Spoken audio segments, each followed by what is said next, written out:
Adhyas is the most important subject matter in Advait Vedanta. Its importance lies in the fact that it is not a metaphysical abstraction or a philosophical abstraction. It is an actual event in our everyday life, a dynamic event which any one of us experience all the time almost. And this is what makes it so easy for us to understand. At the same time, if it is not pointed out, it's so obvious that we miss it. This is the nature of Adhyas.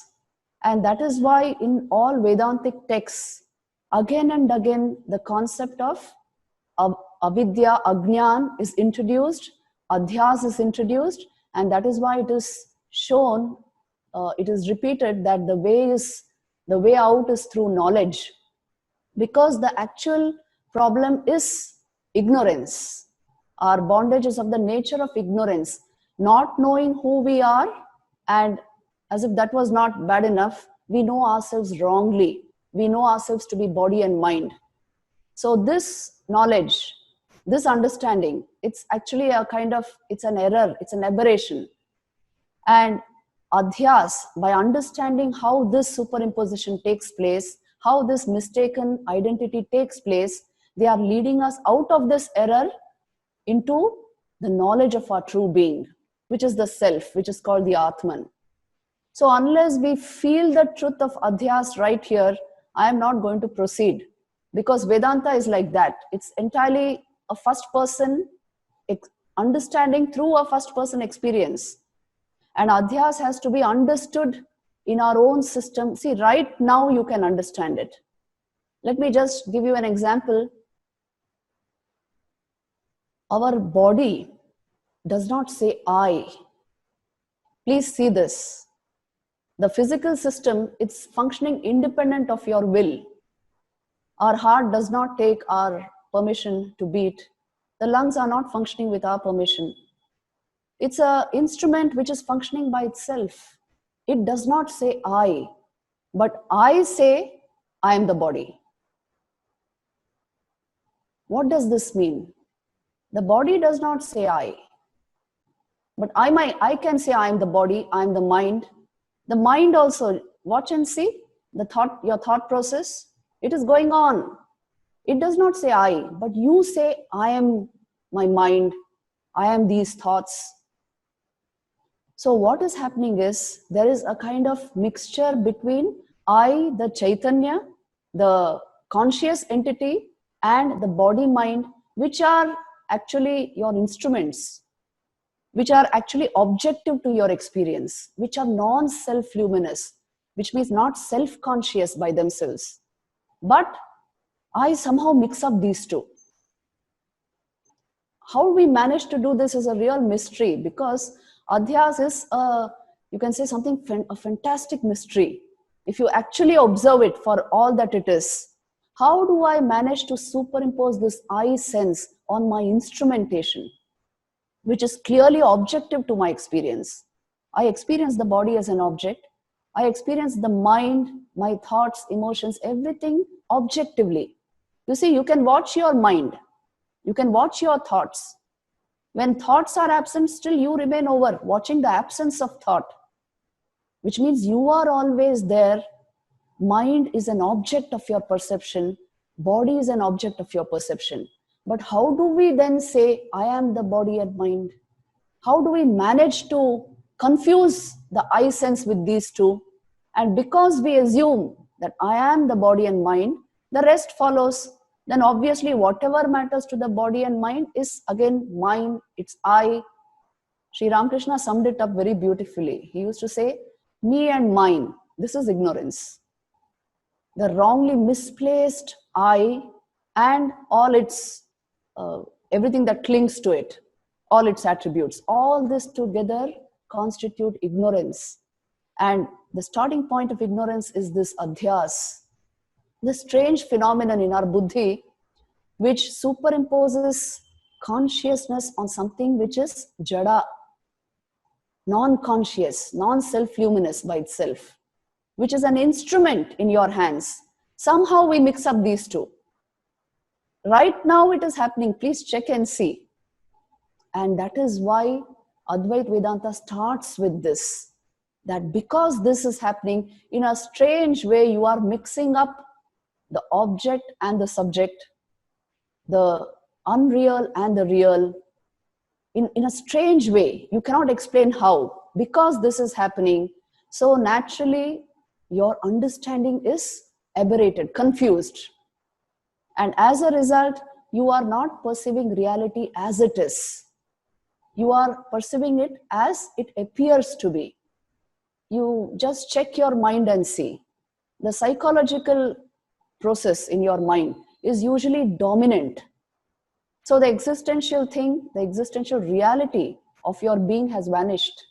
As long as the psychological drama dominates our mind, we miss out the fact of awareness. Even this adhyas can appear like some kind of an abstraction if the mind is not clear enough. If it's crystal clear, this is it's a dynamic event in our everyday experience, adhyas. And that's why it is showing you your exact position of bondage. So it is very important to understand how our ignorance begins, how adhyas begins in our own system. It contradicts the first person perspective, the first person experience. You see, I always experience myself as being first, fundamentally. In that awareness, there is a thought process, and I may or may not identify with those thoughts. But what do? Due to adhyas, I assume I am verily what is happening in my mind. I am verily those thoughts. If a nice thought comes, well, I'm happy. If a depressive thought comes, well, I'm very sad. If an angry thought comes, I am angry. So all this is happening continuously because of the simple fact the I has been superimposed or invested in the thought process, in the mind. And similarly in the body also. And hence the world of objects, the things we have collected around us, these go to define our so-called sense of identity. Because fundamentally the sense of identity has not been explored, investigated. So adhyas creates the rest of all our problems. Sri Ramakrishna very beautifully he summed up by saying that, you see, ami amar, me and mine, this is ignorance. And what happens as a result of this? A man collects his upadhis and holds it dear to himself. Upadhi means a limiting adjunct. The conditioning, which actually we sometimes take pride in. So he collects all this, it gives him a solid sense of identity, and he functions through that identity. Sri Ramakrishna used to say that you just give a man a pen and a paper and he will start writing something. For the simple reason that we are objective, the nature of the mind is very objective. The senses are turned totally outward. So our method of functioning is all objective.